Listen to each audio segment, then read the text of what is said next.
એક તરફ world chess ચેમ્પિયનશિપમાં ભારતના ડી કુકેશે સમગ્ર વિશ્વમાં ભારતનો ડંકો વગાડ્યો છે અને બીજી તરફ અમદાવાદનો એક વિદ્યાર્થી યુવા ખેલાડી કે જેણે એશિયન સ્કૂલ ચેસ ચેમ્પિયનશિપમાં ભારતનું અને ગુજરાતનું નામ રોશન કર્યું છે. વીરભદ્રસિંહ ગઢવી આપણી સાથે છે. શું કહેશો, કઈ રીતની આખી જે ચેસ ચેમ્પિયનશિપ જે તમારી રહી અને ક્યાં યોજાઈ હતી અને કેટલા પાર્ટિસિપન્ટ્સ એમાં જોડાયા? તો અમારી આ ચેસ ચેમ્પિયનશિપ થાઈલેન્ડ બેંકોકમાં યોજાઈ હતી અને ઓવરઓલ એમાં કેટેગરીઝ હતી અંડર 7થી લઈને અંડર 17 સુધી. કેટેગરીઓ બધી મલાઈએ તો 500થી 700 જેવા પ્લેયર્સ હશે. અમારી કેટેગરીમાં 40 પ્લેયર હતા અંડર 17 ઓપનમાં અને બહુ જ સરસ ટુર્નામેન્ટ રહી. ત્યાં થોડુંક ખાવાની પ્રોબ્લેમ હતી, બાકી સરસ ટુર્નામેન્ટ રહી. 9 રાઉન્ડ હતા એટલે એમાં ફાઇનલ ન હોય, સ્વિસ સિસ્ટમ હોય અને છેલ્લો રાઉન્ડ મારો એક ચાઇનીઝ પ્લેયર સામે હતો, એ જીત્યો ને પછી થર્ડ આવ્યો તો બહુ સારું લાગ્યું, આનંદ આવ્યો. ઓકે, તમે ક્યારથી આ જે રમવાનું શરૂ કર્યું હતું, ચેસ રમવાનું, અને તમારા ફેમિલીમાં શું ફેમિલી બેકગ્રાઉન્ડ શું છે? તો મારા પપ્પાએ મને ચેસ શીખવાડ્યું અને પછી સોપાન ભગત સર કરીને છે, એમના પાસે હું ઓર આગળ ગાઈડન્સ લેવા ગયો તો એમણે મને ટુર્નામેન્ટ્સનું બતાડ્યું ને પછી ત્યાંથી હું સ્ટેટમાં એકવાર થર્ડ આવ્યો.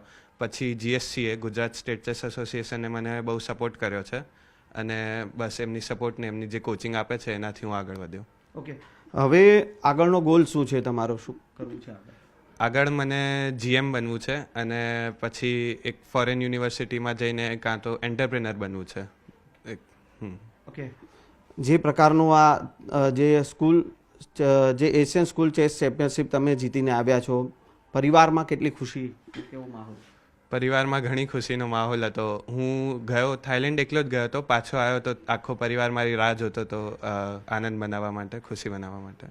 આ હતા જે વીરભદ્રસિંહ ગઢવી કે જેઓએ એશિયન સ્કૂલ ચેસ ચેમ્પિયનશિપમાં ચાઇનાના જ ખેલાડીને હરાવી અને ગુજરાતનું નામ રોશન કર્યું છે અને પરિવારમાં પણ ક્યાંક ને ક્યાંક ગૌરવની લાગણી જોવા મળી રહી છે. નાનો હતો ત્યારે બહુ જ તોફાની હતો અને કોઈ દિવસ બેસે નહીં એવો હતો. તો અમે ઘરમાં ડિસાઈડ કર્યું કે એને કોઈ એવી વસ્તુ શીખવાડીએ કે એ થોડી વાર બેસે, કેમ કે હું કશું કરી ના શકતી, એ બહુ તોફાની હતો. અને પછી એના પપ્પાએ એને ચેસ શીખવાડ્યું અને શીખવાડ્યા પછી 4-5 મહિના પછી એ એના પપ્પાને, મોટા પપ્પાને બધાને હરાવવા માંડ્યો. ત્યારે અમે વિચાર્યું કે આને કોમ્પિટિશન માટે લઈ જઈએ. ત્યારે અમે સોપાન ભગત કરીને સર છે એમનો સંપર્ક સાધ્યો અને એમણે અમને ગાઈડ કર્યા કે કઈ રીતે ટુર્નામેન્ટમાં જવાનું ને એમના ગાઈડન્સથી આગળ વધ્યો. પછી અંડર 9માં થર્ડ આવીને એણે COEમાં સિલેક્ટ થયો. પછી COEમાં ટ્રેનિંગ આપે છે, તો IM શેખર શાહુ પાસેથી કેવી રીતે ચેસ આગળ કરવું એમની ગાઈડન્સથી આગળ વધ્યો અને અત્યારે એ જાતે જ કરે છે. બ્રોન્ઝ જીતીને આવ્યો છે, કેવી ખુશી છે અને આગળ કઈ રીતે વધવા એ તમે જોઈ રહ્યા છો? બહુ જ ખુશી છે. મેં સપનું જોયું જ હતું અને હું જે ઈચ્છાઓ રાખું છું એ મારી પૂરી કરે છે, એટલે મને બહુ ખુશી થાય છે અને હજી પણ એ બધાનું નામ રોશન કરશે એવી મારી આશા છે.